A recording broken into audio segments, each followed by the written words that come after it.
guys? My name is Rage and we are back today with another Red Star Orb opening video for you all. As you guys can see here, Sersi is finally suiting up for battle here, joining Marvel Strike Force as the newest character in the game, and she's going to be working hand in hand with her counterpart Icarus as part of being part of that new Eternals team.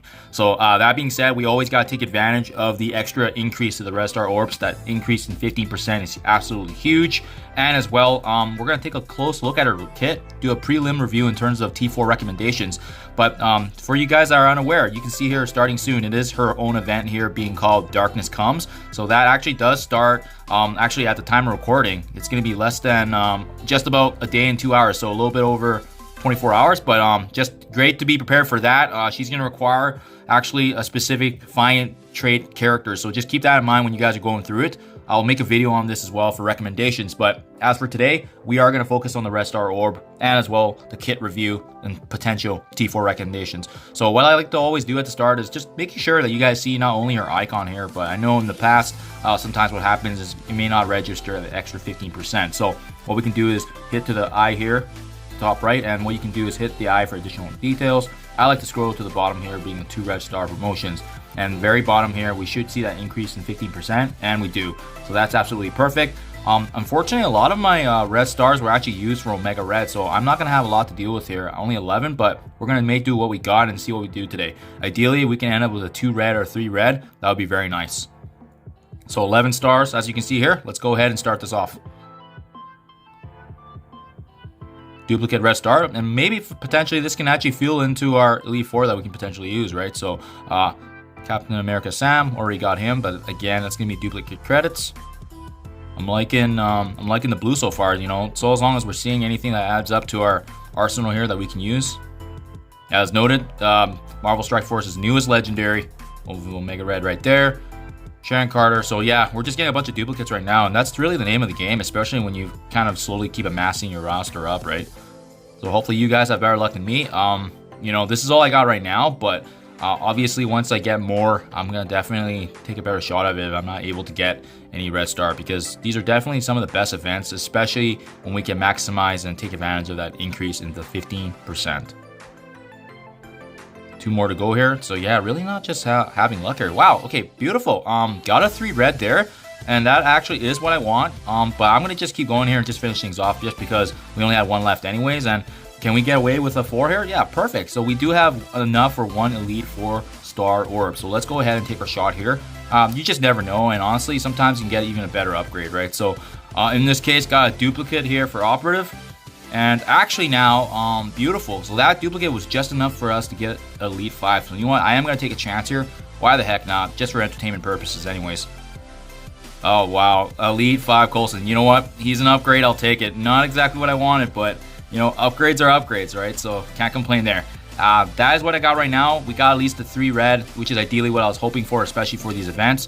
Now, review of her kit, her overall. So starting off for her basic. Matter Transmutation. So essentially, she's going to copy 1 random positive effect on the primary target to herself, really mimicking that. And as well, she's going to attack for primary damage. As well, if Icarus is an ally, she's also going to be able to flip the positive effect to negative. So that really helps kind of strip away. Now, this is where it gets interesting. For the first time in this game, we actually see an arena trait tag here. So in arena or Dark Dimension, she's actually going to copy all the positive effects, excluding taunt, from the target to herself. So this is really huge because provide a boatload of benefits for her, and that's just going to obviously create a lot of synergies with her and Icarus. As well, when she's forced to attack an ally, she actually deals less damage to Eternal characters, so they can really never be used against each other, which is nice.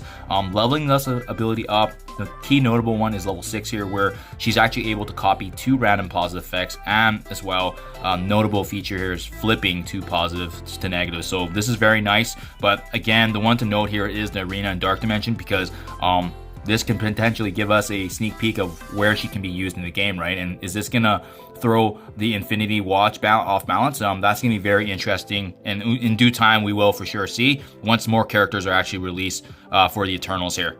Stunning Inspiration is her special, applying a stun to the primary target. By leveling up this ability, she's actually going to get defensive capabilities as well, such as burying herself in Icarus for 10%. In Arena, she's going to actually bury all other allies, so this applies to everyone. And then as you can see, she's also going to get that opportunity to actually call a random ally to attack, so that's assisted here. It's going to be interested in how this is labeled, because you can see it's labeled as call and not as assist. So something important to note, just because of the naming convention, it can be important for later on, especially with how the actual technical mechanics fall into play here. In Arena, the notable feature here is the fact that she actually gets an increase in 10% health as a barrier for all the other allies. Level 6 grants actually 2 random allies for attacking. So I wouldn't recommend T4ing this ability either. So both the basic and special are a little underwhelming for the T4, so I would save those materials for sure, but both very strong abilities otherwise. Elemental Slam is her ultimate, so she's going to clear 1 negative from herself and the ally, so she's going to be stripping away those negatives, which is nice. In the Arena or Dark Dimension, she's going to flip the negative into a positive effect, so that's even better. As well as having that offensive output here of attacking all enemies for 120% damage. If Icarus is an ally, she's also going to actually reduce the speed bar from all enemies and apply the speed up to herself and Icarus. As you can see in the Arena, the notable feature here is going to be generating ability energy for herself and Icarus, as well as applying Taunt for 2 turns to the enemy support. So this really kind of just focuses on the squishiest guys with the lowest speed on the other side of the team. And as you can see here, the notable feature of upgrading this is that the additional energy is going to come in Arena. And on top of that, she's also going to flip negatives increasingly here as you level this up. The notable is level 6 here with the being able to flip 3 negatives and applying extra damage, and as well as cleansing 3 negatives. But definitely this one is the one that's notable here for T4ing, because she's actually going to generate 2 ability energy and as well as the speed up with a significant increase to damage. So 100%, this is definitely going to be one of the T4 recommendations here. And it's interesting with the wording and how her description is noted right now with Icarus, because they really do appear more like a Dad Bros combination, where Longshot and Shatterstar were really focused with each other, and that's kind of the vibe I'm getting right now with Sersi. Lastly, Eternal Elementalist. With this passive ability, character's health is full at the start of match. She's actually going to clear all negative effects when it drops below that 40% threshold, as well as heal herself for the max health. As well, she's actually going to apply defense up for herself and all Eternal allies now. And in this case, in Arena and Dark Dimension, she's going to apply defense up for 2 turns as opposed to just herself. So this is going to apply to all allies overall. And on turn, if she's not stunned, she's also going to apply defense up for 2 turns. And as well, then choose a random enemy that has death proof and clear that death proof. So that's really notable here. Increasing this, she's going to get that increase in health as well as the focus. She's also going to apply heal as well for the maximum percentage health of her. So that's notable there as well. The passives are very strong, usually in buffing up the allies, especially for her traded team. But the level 4 here as well, the speed up is notable. And in Dark Dimension and Arena here, they're going to gain an additional 25%, which is extremely significant given these characters being pretty sizable already. And with the T4, that increase in 10% max health, and as well the increase for the focus. So this is going to be really interesting because specifically only applies to Icarus, so that's interesting. So I'm very curious if they're going to reword this later on when more Eternal members actually join the force here. But honestly speaking, we just never know, and it is a simple typo, so I'm sure it can be easily changed. So yeah, definitely I would actually go ahead with T4ing both the ultimate and the passive. I think they're the best value right now for her. But it's going to be interesting to see how Sersi shakes up the Arena meta, because generally these metas stay in play for a year, but this could be that X factor that comes into play here. So thank you as always, you guys. Do appreciate you checking my videos. And as always, I'll see you guys in the next one.